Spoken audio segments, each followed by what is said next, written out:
Qizlar, bilasizlarmi, bugun reelslar ko'rib o'tirganimda shunaqa bo'sh retseptlar chiqib qoldi. Men ham kechki nima ovqat qilayin deb o'ylab o'tirmasdan qaynona-ojonimlar o'rgatgan o'sha bo'sh taomni tayyorlashni o'yladim. Qaynona-ojonimlar o'rgatgan bo'sh shunaqa mazali chiqadiki, bir marta tatib ko'rgan odam ikkinchi marta so'ramasdan yana ichgisi kelaveradi. Mana bismillah deb bo'sh taomimizni tayyorlashni boshladim.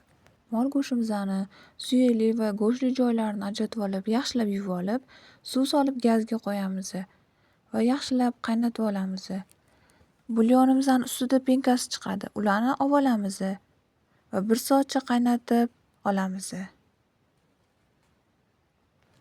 Ikkita katta piyozimizni yarim oy shaklida to'g'rab olib, bulyonimizga qo'shib olamiz va cho'michda yaxshilab aralashtirib olamiz.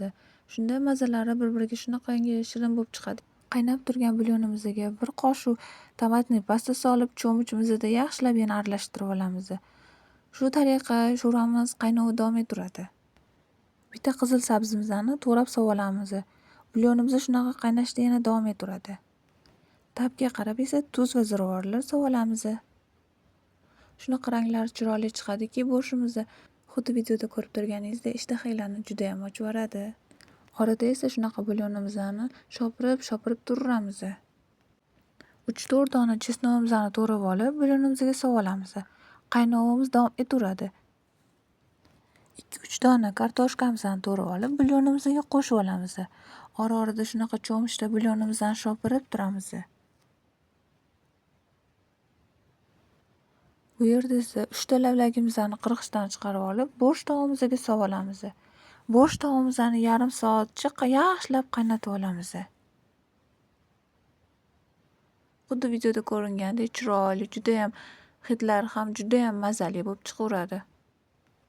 Butun karamimizni esa 4dan 1 qismini to'g'rab olib solib olamiz va karam solgandan keyin 20 minut yoki yarim soat qaynatib qo'yamiz. Qarabsizki, vitaminlarga juda ham boy, shu sovuq kunlarda juda ham zo'r ketadigan bo'sh taomimiz tayyor bo'ldi. Tabga qarab o'zingizlar bezatishinglar mumkin. Xohlasangiz smetanalar bilan qo'shib, xohlasangiz har xil ko'katlar bilan bezatib, dasturxonga tortishinglar mumkin. Videomiz sizga yoqqan bo'lsa, like tugmachasini yoki podpiska tugmachasini bosib qo'yishni unutmanglar. Yoqimli ishtaha!